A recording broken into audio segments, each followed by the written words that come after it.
Welcome to Lydia Fenet's Claim Your Confidence, a podcast that will introduce you to the most powerful women in the world as they talk about their own confidence journey. No matter what obstacles you face, Claim Your Confidence will inspire you, motivate you, and give you a roadmap to live the life you want. So, are you ready to claim your confidence? Welcome back to the show, everyone. I'm Lydia Fenet, and I am so excited to have my next guest sitting in front of me. Brandice Daniel has a resume as long as my arm. I can't even tell you all of the incredible things that she has done with her career. But to give you a quick summation before we dive in, Brandice is a proud fashion outsider, you see, not insider, from Memphis, Tennessee. She has experience in fashion buying, production, and a talent for bridging the gap for designers of color. In 2007, Daniel founded Harlem's Fashion Row. 10 years later, there's a pretty exciting twist to this story, but I'm going to wait until we get a little bit further down. She's been featured in the Wall Street Journal, the New York Times, Good Morning America. The list goes on. Brandice, thank you so much for joining me today. Thank you so much for having me. I am so excited to be here. The studio is the best. Newsend Studio is the cutest studio. We have a glass front in Rock Center. I hope anyone who goes by One Rock Plaza will drop by, and I also hope that people stop by on their tour today and wave. It's always my favorite part. I love that. So, Brandice, I want to jump in because we were talking about this before I started the podcast. You're a Southern girl. So tell us a little bit about Brandice as a child. Yeah, I am definitely a Southern girl. I grew up in Memphis, Tennessee. I am the middle child of it's three girls. I'm the middle. Oof. And I am quintessential middle child. Everything you've ever read literally describes me word for word. I grew up as a PK, so my father was a pastor. And so, there was so much love around, and I always saw my parents always giving or bringing someone in the house or helping someone with something. And so I really feel like that kind of set the foundation for what I would do in the future. You say middle child, so the quintessential middle child. But what does that mean in terms of confidence? Because I feel like I have 3 children. My middle child is a boy, and he's sandwiched between 2 girls. So tell me what it's like to be the middle child of 3 girls. So being a middle child, you feel like you're the one that's left out, right? Because the oldest is so special because they were the first. Yep. The youngest is so special because they were the baby. In the middle, you're just like, what about me? But what ends up happening is because you kind of have this complex as a child, you end up being the most outgoing one out of all 3 because I had to end up making, a lot of my friends became family. When I got older, actually, me and my sisters became very, very close. Mm-hmm. I think we're the ones who usually step outside of our comfort zone a bit more. And I really feel like that breeds major confidence over time. Yeah, absolutely. However, we will always play the role of, I'm just in the middle. Were you the sort of never swing too hitter? Old for that. Were you always trying to appease people on either side, or were you just firmly in the middle and that's who you were? I was actually aggravating both of them on both sides. So, no. Not the peacemaker then. I was not the peacemaker. No. So your father was a pastor. Was your mother at home, or was she part of the church? My mom was a teacher. She was a teacher. My mom really was a teacher, and so she taught at my school.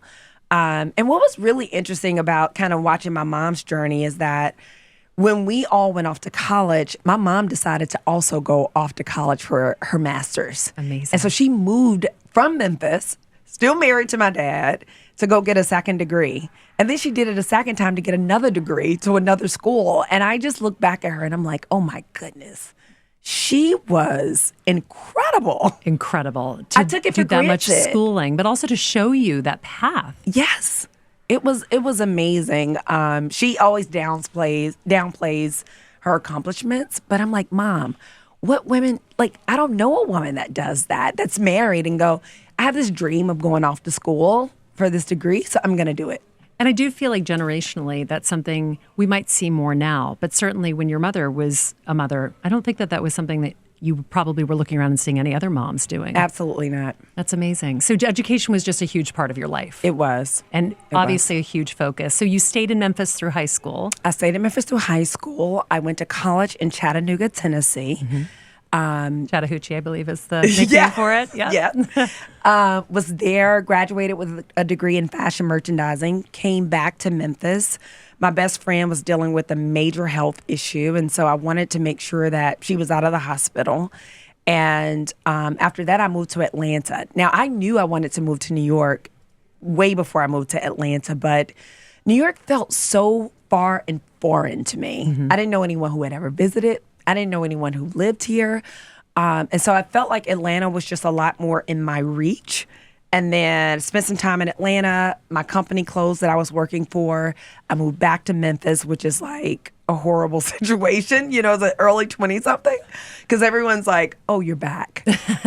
Jenna, just a pause, though. I'm just here for a pause. Yeah. So quick question for you. Was fashion something that was a thread throughout all of those years? You said you went to college for fashion merchandising. Yeah. But where did the love of fashion come from? Because your mom was an educator, your dad was a pastor. That wasn't something that you were seeing every day in your own life. Absolutely. It was always there. It was always there. It was always there. As a kid, even my mom would make our clothes, and I was always so particular about what I wanted to wear. And what was that? So it was, it was tiered dresses. Sometimes it was sweaters, but a very particular quality sweater.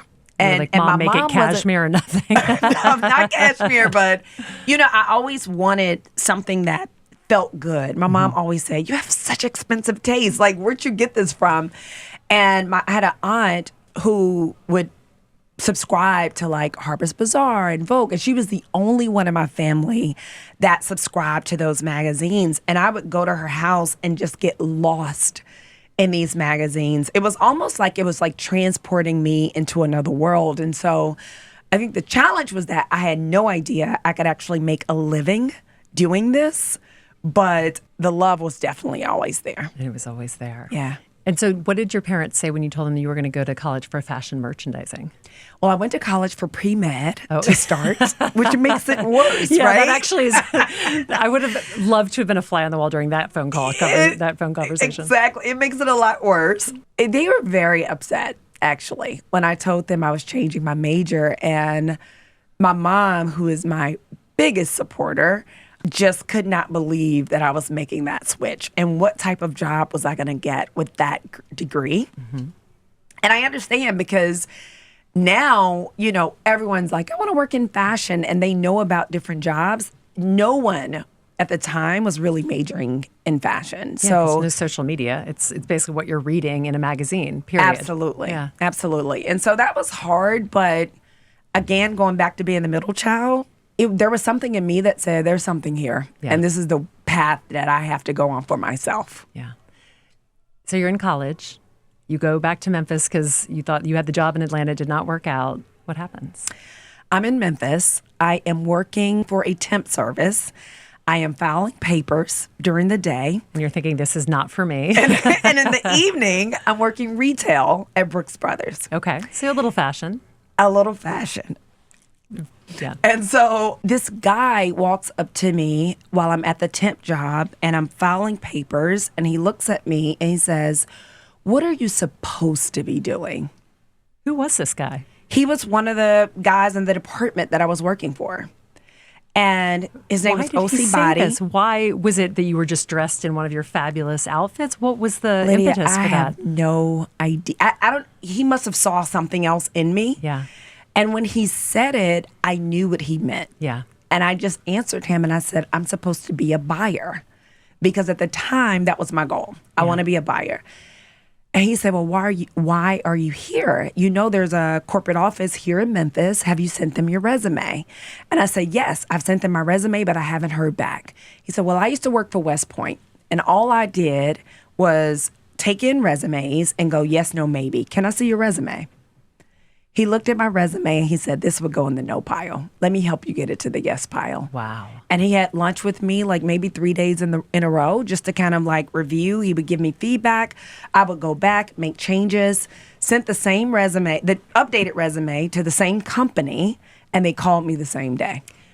For any entrepreneurs, any young people out there who are looking for jobs, what do you think it was? What do you think you did in that resume that showed people who you really were if you weren't the person who was supposed to be filing papers? Yeah, in the first resume, I just said what I did. And in the updated resume, what I said was how much I did it and what I accomplished. And so there was a lot of different areas that were quantified in the updated resume. I don't think I had any numbers in the first resume. It would just say, I did costing for a home builder. But in the new resume, it would say I did, 5 costings a week for homes that were, $300,000, or I can't remember, but it was just putting the number to it made the biggest difference. Yeah. And that's probably a life lesson, too, in business in general. Absolutely. I think women, a lot of times we lead with emotion. Well, I feel this. I work so hard. Yes. Talk to me about the numbers. What kind of impact does that make?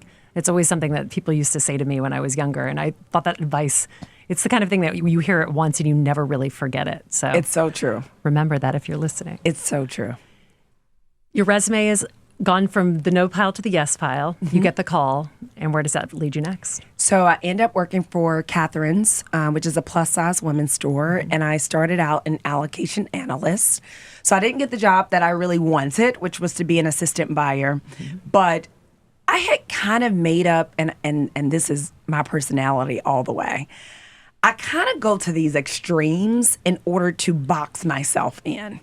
Now, I don't like to be boxed in unless I'm doing them, unless I'm doing it to Paint myself, yourself into right? that corner, yeah. But I like to kind of get myself to a place where either I win or I lose bad. It's no other, there is no other options. There's no middle ground for the middle child. It's in or out. There's no middle ground. And so I had said to myself, I'm going to take any position that they give me. If it's the receptionist, I will take it, because when I get through the door, I will get to the job that I want. Yeah. I will do whatever it takes to get to the place where they understand that I'm qualified for that next role. And so I took this role. I did it for a little while, about 6 months, without asking for anything else. Then I think about 6 months, I asked for a new position that became open, which was an assistant buyer. And my boss's boss told me, you got to be in the role for 2 years first. They just made that rule up. Of course. Okay? Arbitrary rules. Arbitrary Thanks, rules. companies. Absolutely. And so what I said was, okay, well, let me go to the buyer. And I said, what if I came in early? Because she always came in really early. What if I came in early, worked with you until 9? At 9 o'clock, I did my regular job until 5. And then I came back and worked with you until the evening or whenever you left. And she said, that's fine with me. You just have to get sign-offs from your boss and your boss's boss. And so I went to all of them. And they all said, as long as it doesn't impact your work. And so I did that for about 6 months. I worked 2 jobs for no extra pay, but it was the opportunity. And so when the buyer's assistant left, she fought for me to become her new assistant. Amazing. Before the 2-year term. Because you did the pre-work. Absolutely. And you did the work. Absolutely. And you probably at that point felt like you had an understanding of what the job was because you'd been doing the job at that point and you were ready for it. Yes. And I don't think you can really look at a job over the course of your life and realize that you didn't know enough about it if you've done a good job, if that makes sense. Because you can always look back and think, okay, I dug in a little bit harder there. I did a little extra work there. I went above and beyond. And that is how that job ended up as mine. And that's got to feel really good. It felt so good. And so how long were you at Catherine's? I was there for about, I think, 3 or 4 years. And then I was strategizing how to get to New York. So it was always about New York. It was always about New York. Oh, I felt the same way, Brandice. I know that feeling. I came here when I was 10 and I was like, I'm going to live in that beautiful city. Yeah. So then, I took my first trip here for my 25th birthday with 3 of my girlfriends, and we stayed in Times Square, I believe, which is typical, right? This place for is the first magic. time. Like Chuck E. Cheese right there. And as soon as I got here, I said, this is exactly what I thought it was going to be. Yeah. This is where I'm moving. And so I started visiting New York twice a year because it was so intimidating for me, and I needed to get rid of the fear factor. So I started coming here with friends and family and visiting. And out of the blue, a friend called me. Actually, it wasn't a friend. It was someone who worked for a vendor in New York, called me. She was on the streets in San Francisco and said, Brandice, do you want to move to New York? I had never spoken to her ever about moving to New York City. She just knew because you put it out to the universe. She just knew. Yeah, that's she just amazing. knew. And so, long story short, I ended up working for that company, which was on Madison and 34th Street at the time. And it was one of the best experiences I could have ever had because I had the opportunity to travel to Asia quite a bit to meet with our factories and negotiate with them. And I had never been outside of the country before. And so that was my first experience, like using my passport and flying in business class and going to Asia and, experiencing a whole new culture. I met so many friends that I still have that live in Indonesia. So it was just incredible. What an amazing experience. Absolutely. Where did you move when you moved to New York? I moved to Harlem. You moved to Harlem. I moved to Harlem. I had a place to stay for 2 weeks. I had negotiated that. I didn't have a place to stay after the 2 weeks. So you had a job lined up and had a a place job to lined stay up. for 2 weeks. Yes, that's it. What was the game plan? Can I So- just ask? What was Lydia, big smile, Southern charm? Again. I know, that's- How old is your son? I know. He's 8. Oh. Buckle your seatbelt. Oh, Lord. Oh, Lord. Because, I decided, again, I put myself in these situations where it's either sink or swim. Yeah. And I found an apartment on Craigslist the night before I flew to New York to live here. Oh, I love it. And as soon as I got to my temporary spot, I put my bags down because I only moved here with 2 suitcases in the duffel bag, put my things up. I took a taxi to Harlem. I looked at the place. It was a small studio that cost more money than I thought I would ever pay for a studio. Can I ask you a question? Because I, too, moved to New York with a duffel bag and lived in a studio. Did you actually know what a studio apartment was before you moved here? I had no idea. I remember walking into the first place I rented in New York, which was a studio, and I walked through the kitchen, and I was like, oh, this door must lead to the bedroom. No, it led to the bathroom because a studio apartment for people who do not live in New York City is one room, period. Yes. And the couch was also the bed in the Yeah, studio. same. I had a futon. They had a red futon in there. And I remember thinking, wow, I don't know that I've made it per se, Right. but at least I'm living in New York. Exactly. My mom was actually the one who said, is it safe? I said, yes. Is it clean? I said, yes. Is it near a Subway? I said, yeah. She said, take it. Yeah, that's good, Mom. Because believe it or not, I wanted to keep looking. I only had to. With 10 days left Yes. to pounding the streets And to so I find another took it. apartment. I Yes. love it. And how did you fall in love with Harlem? Was it just then or was it something that evolved over time? It was just then. I didn't know much about Harlem before I moved to New York. As a matter of fact, I thought I would live in Brooklyn. And that first studio apartment, I had that. And then I moved down the street to a bigger apartment with 2 roommates. And there was something about Harlem that reminded me so much of the South. I always say Harlem, gave me the biggest hug when I moved here because the guys, you're walking down the street and the guys talk about how nice you look. And, it's like this, gentleman that will help you across a puddle. That really happened to me in Harlem. It's amazing. There is, I don't know, I think she may have been Sudanese woman who worked at the laundromat because I didn't have a washer and dryer, and she would volunteer to watch my things so that I could, she became like a second mom to me. And there were so many ideas that were bubbling up in Harlem at the time. So you could feel this rush of creativity and warmth and community, but then there's also innovation at the same time. It was honestly a magical place to be in 2005, which is when I moved there. But you're working at this point still downtown Yes. in Manhattan on Yes. 34th and Madison, Madison. you'd said. So tell us what brought you to making Harlem so much a part of your story. What did that evolution look like?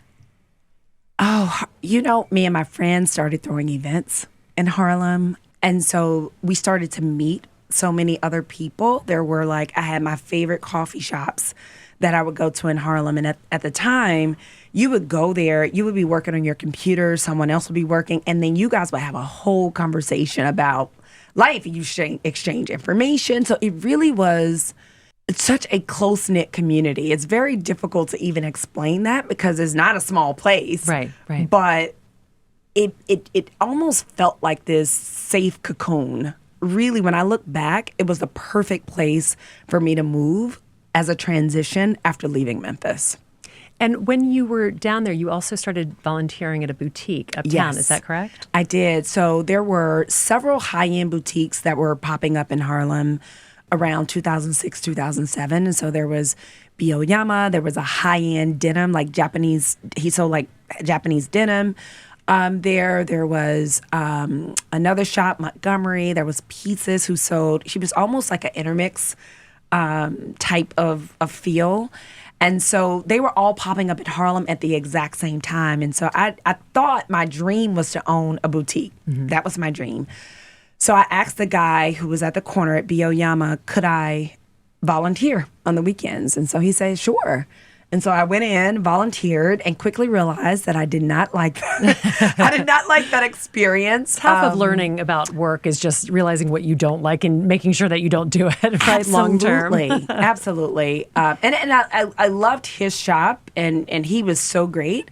But I didn't like the idea of waiting on customers to come in the door. Yeah.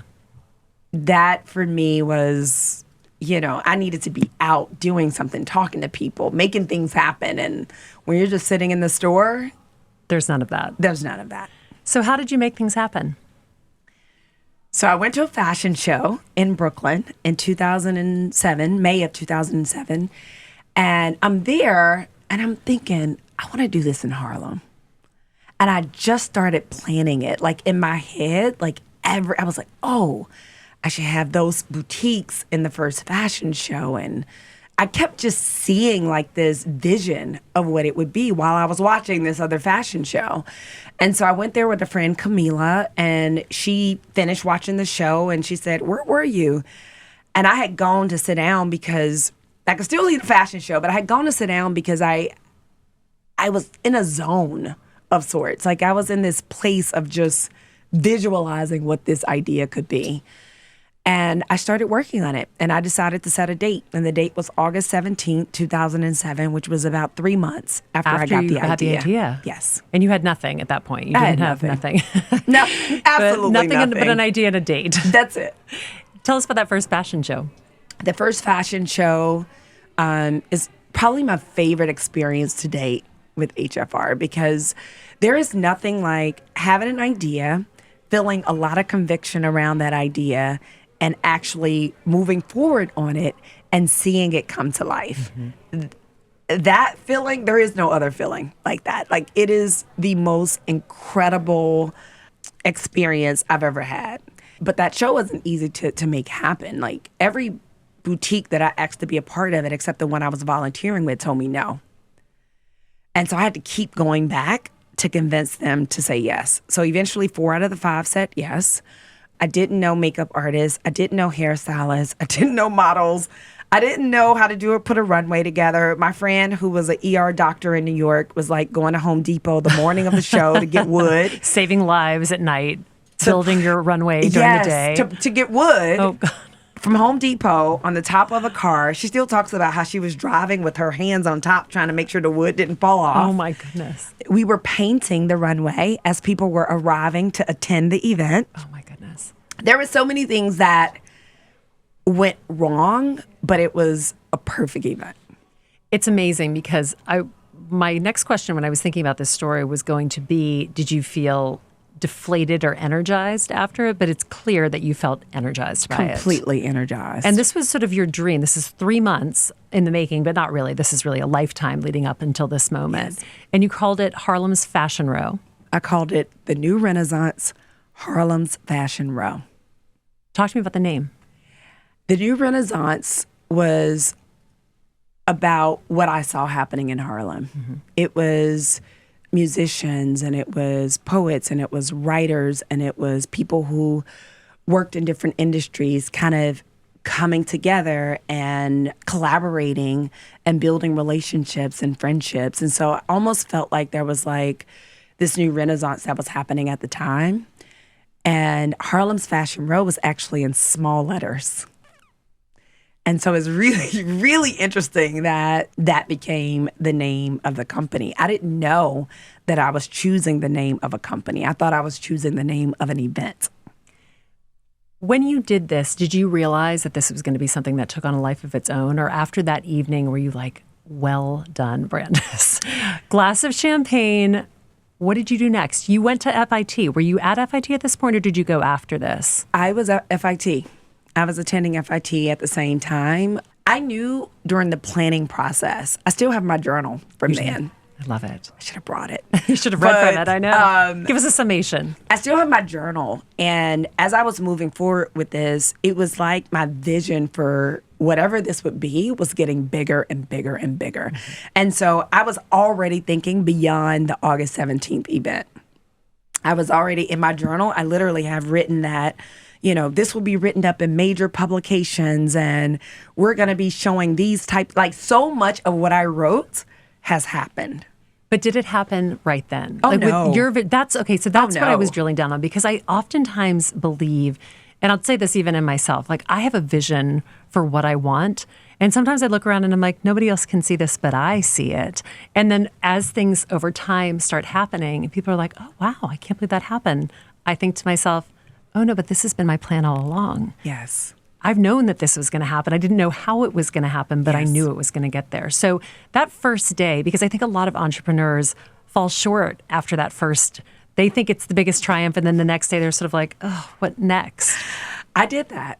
I didn't do an event in 2008 because I was probably riding a little too high. You're like, everyone will come to me. I was riding a little too high in 2007. And what happens when you do something the first time, it's like I was frozen. Like I couldn't figure out, how do I do this again? Yeah. Because the first time already felt like a miracle. Yeah. And it was like, lightning in a how bottle. do I do a miracle again? Yeah, I can't make that happen twice. And so 2008, I didn't do it. And when you say it takes a long time, some of the things that I wrote in that notebook, it took 10 years to have happen. It took 12 years for probably some still of those happening things. still. Some things are still happening. And it wasn't always easy for you. So you decided in 2011 to just go all in, right? I did. I quit my job. That was a jump. That was a big cliff jump. Oh my gosh. And I'm going to tell you why I really quit my job. Yeah. I knew that I had to give this everything, but I was also dating my husband at the time. Mm-hmm. And he was used to me, working a job, everything financially was all set and pretty for me. And I kept saying to myself, I feel like he's going to propose. He cannot propose to this Brandice. He has to see all of me, because I felt like, oh, this could be the one for me, but I needed to make sure I was the one for him. Yeah. And I felt like I needed to really show him who I was fully so that he could decide. So interesting. And so I quit in 2011. I was not prepared to quit. I did not have enough finances saved to quit. And so it made it quite difficult for me. And I went through a lot of really challenging points. Thank goodness I had great girlfriends and great friends in New York at that moment. They were a lifeline for me, but that process was not easy because I had not figured out how to generate revenue from my business. So you had the idea, but you hadn't figured out the money part of it. I had not figured out the revenue streams. Yeah. You've talked about your community a lot, which I love to hear, because I dig into my well of friends constantly for advice, for people to dry my tears, just depending on what's going on that particular week. But I love to hear you. You've said that a couple of times, and I love to hear that you have that tight community that lifts you up as well when things aren't going exactly as planned. Absolutely. So what do you do when you don't have the revenue and you've quit your job? You figure it out. I did so many sponsorship decks, proposals, sent them out to so many different people. And in 2010, we got our first sponsor.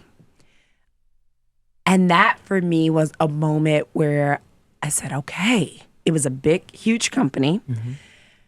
And they wrote my company, Harlem's Fashion Row, which I had not actually incorporated until they told me it was required for them to write a check. Nothing like a little nudge. Right. And that was that moment where I said, okay, this can work. And then 2011, we brought in more sponsors, and in 2012. And so every year I was kind of learning what that process looked like and how it worked and how you get event sponsorship for your events. And that was how I financed some of my living expenses. But the blessing was that I had 3 roommates. Our rent was very inexpensive. It was less than $1,000. And just day to day, I didn't go to dinners or, the things that I was doing before I quit. Yeah. All of that was goes, cut. yeah. So I Real totally entrepreneur, changed my lifestyle to kind of adjust to this small amount of money that I had. Yeah. Because you were living for your dream at that Absolutely. point. You said it's taken you over a decade to make this happen, but I know that there was a big low before there was a big high. Can you tell me about the big low and then the big high? Sure. So over the 10 years, we started to gain traction. The fashion community started to pay attention to us. We had sponsors like Verizon and Pandora Jewelry and Prudential and Macy's and Target. And so I was just feeling Pandora Jewelry. I mean, the list goes on. I was feeling really, really good. And it wasn't that everything was up. Like in that 10 years, we had some challenging times. But 2017, our 10th year, I had this vision that all of these brands that have supported us over the years would come back and go, absolutely, we're going to come in and we're going to support you. We're going to come in and sponsor this and that because this is your 10th year. Yeah. What I found out was that the only person who cared about my 10th year was me. Oh, my goodness. It was me. And it was so hard. Like, it was everything about that event was hard. It was hard to get designers on board that year. It was hard to get sponsors on that year. We set up the event. It was going to be done in Harlem. It rained the day of the event. And we literally were to the penny with expenses. So that rain took us way over. Oh, no. I had already maxed out my credit cards. I put this on my husband's credit card, telling him I would pay him back, not knowing that it was going to rain. Yeah. For the first time, I had a sponsor commit and then take their commitment back. Oh, no. New York City is one of those places where if I say I'm going to do something, I'm going to do it. Right. We don't need a contract for everything right away. We just get started. We know the contract is coming. I had done business like that for 10 years. Yeah. I never had anyone back out of a commitment. Yeah. And you've probably never not done something with a contract ever since. Right. Yeah. You learned that lesson Exactly. once. Yeah. I learned that. Yeah. And so that event was really, really tough. Like, I remember that morning waking up and not even wanting to go, Yeah. not even wanting to show up. It was raining outside. My sister was on site. She was watching them put up tents. We were figuring it out on the spot. And I just felt like this does not look like what I had envisioned Yeah. for our 10th year. I felt really low. I was trying to figure out how I was going to tell my husband that I didn't have the money to put back on his card. It was just really, really rough. And so I woke up that morning and I said, I'm going to go in with a positive attitude. And I go to the event. And I pretend like it's not raining, Lydia. There's water coming down my face. A friend of mine always tells the story of me standing on stage, water coming down my face, pretending like it's not raining. And we get out of that event, and I say to myself, these 10 years are beautiful, but I'm putting them in a sequin box, the gold bow, and I'm putting them on the shelf. Mm-hmm. And I don't know what the next 10 years will entail for me. I know my purpose is to uplift designers of color. Mm-hmm. I know that with everything in me, and to give them a platform to thrive. But maybe it looks different. Mm-hmm. Maybe it's not events. I'm not going to walk away from my purpose, but I may walk away from how I've been doing it in these past 10 years. And there was a guy at the time who helped me get sponsorships. And he said, okay, Brandice, let's work on 2018, which would have been our 11th year. And I said, I'm not doing anything in 2018. And he said, what do you mean? And I said, unless it's a collaboration, like a product collaboration, I'm not doing any events because I'm not sure where I'm headed next with all of this. And he said, are you serious? I said, I'm serious. And so I didn't do a proposal. I didn't pitch any brands. I just said, I will see what happens. Took a pause. I took a pause. And for the first time, I think in the last time, a brand reached out to us and said, hey, what are you guys doing in February? We have this budget. We would love to sponsor whatever it is. And that was like a sign to me, like, okay, maybe this isn't over yet. And then that November, right after the show, we did the show in September, I got an email and it said, "Hey, Brandice, I'm talking to an athletic brand. They want to work with Black designers. And I told them if they wanted to work with Black designers, they needed to work with you in Harlem's Fashion Row. Are you interested?" I love this story. I read this story in an article. I love this story so much because I have a catchphrase in life called network or die, which talks about networking. It's something I learned from my dad about networking with people all the time, every day, no matter where you are, because you never know when they will re-enter your life. Yes. And I truly believe that the universe brings you things when you're ready. Yes. Not a minute before. Absolutely. And I think part of claiming your confidence is being ready and being open to those moments when someone comes to you, when you sort of say to yourself, okay, this is what it's all been leading up to. Like everything that's happened in the past 10 years, including the rain coming down your face on that stage, led you to a moment like the one you're about to tell us about, which I love so much. You're so right. And I really needed to be at my lowest place in order to approach this opportunity the right way. So tell us about the opportunity. So she asked me if I'm interested. I say yes. And by the way, what she said to me is, because this is someone I had not talked to in 3 years. Right. And you met her in a hotel lobby, isn't that right? I met her in a hotel lobby 3 years prior, and she said, "I've been watching you." And she said, "But I need to send you over an NDA." I said, "Okay." The NDA comes through. I don't know what type of company I thought it would be, but it comes through with a swoosh. And I'm like, "Oh my God, this is Nike." What? And Not exactly a small, unheard of brand. I didn't even send the NDA to my attorney. I signed it, sent it back over. The next day, I'm on the line with a brand manager for Nike. And it almost feels unreal. Yeah. I was like, am I really talking to someone from Nike? And we had this conversation, and she's talking about this athlete and how this athlete was on this bouncy ball, and he was saying these amazing things about Black women, and that they wanted his next sneaker to be focused around this story with Black female designers. And she says, and the athlete is LeBron James. And you said, who? Right. At this one, I'm like, wait, what? And you have to, I was at such a low place in my life. And then this happens in a matter of 2 days. So one day I get the email. Next day I get the NDA. The next day I'm on the call with the brand manager. When the brand manager was having that conversation with you, did you just feel like you were 100% prepared, though? No, I did not feel like I was 100% prepared. But it turns out that I was way more prepared than what I thought I was. Because you'd had a decade. Because I had had a decade. And it was all in there, all that knowledge, everything you needed to know, they were coming to you because you were the expert. And it's so interesting, Lydia. She said, just send me over a few designer names that you think would be interested in this opportunity. And that would be great. They were going to pick one designer. Because I had spent 10 years doing proposals and decks, I couldn't send links. Are you kidding me? Mm-hmm. So I sent this entire deck framing what LeBron had said and how I felt like there was like this connective tissue between stories in these women's lives and what he had said. Mm-hmm. And I laid it all out.